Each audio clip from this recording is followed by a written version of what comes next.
Oh, what's good? Let me see if I can pump this up a little. Oh, sorry for the quality of this video. It's dark and you know, it's a bit too late to go in and start recording there. But I want to do a little review for you. I listened to it just on my travels. It was easy enough to listen to. I've heard this record before and I got a few thoughts on it. So I'm going to talk about Black Flag, and I'm going to talk about their debut EP. I believe it was their debut EP, put out in '78. On SST Records. It's the Nervous Breakdown EP. Now, first and foremost, I read that it was the first release on SST, but I thought the Teen Idols with their Minor Disturbance record was the first release on SST. So without me, you know, going through the hassle of actually doing the research myself, if somebody could give me the info on that, that'd be pretty cool. But I really like this record, I really like this sound, and I think Keith Morris was the best frontman as far as Black Flag is concerned. I think when Rollins came in, it just became a bit too arty-farty.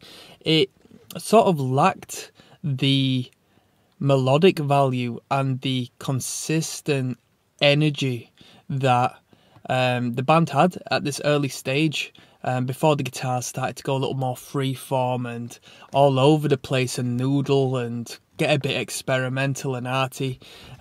It's just incredibly pure. It's 5 minutes, 4 tracks. It's everything you would need as far as 4 tunes in 5 minutes. As I said, incredibly catchy. The production value is absolutely pristine. The guitar tone couldn't be any better.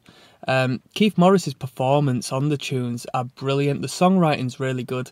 Although I don't think Keith Morris sort of participated in the songwriting, because I do have Greg Ginn noted as the songwriter for the record as a whole, really. But I think Keith Morris had some input on Wasted, the last track, which oddly enough was my least favourite of the 4. But the guitar riffs were brilliant.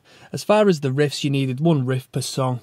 Really did the job. The guitar, the bass guitar lines, nice and clunky, stood out well in the mix.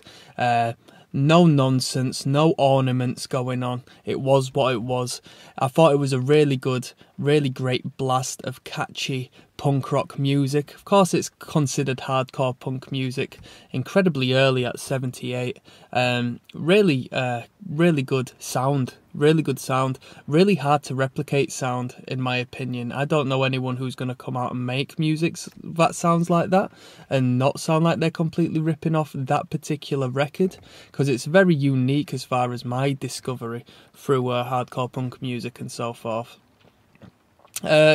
Keith Morris comes across as a little sassy in sometimes, you know what I mean? I come home from work, my boss is a jerk. Very theatrical at times in regards to his phrasing and the way he puts certain ideas forward. And I like it. I think it's really engaging. I think the communication to the listener is proper good. Drumming, plain and simple, straight to the point, no messing about. Not like overtly roots punk rock as far as the drums, but nice rock style, clanging and twanging all over the place. And so this has been quite a brief review for a very brief record. I enjoy it a lot. I think it's not long until the band take turns in their sound, which I disagreed with. But this and the first 4 years, or at least the first, you know, 3/4 of the record, the first 4 years, that's where my heart resides as far as Black Flag is concerned. And that's me signing out.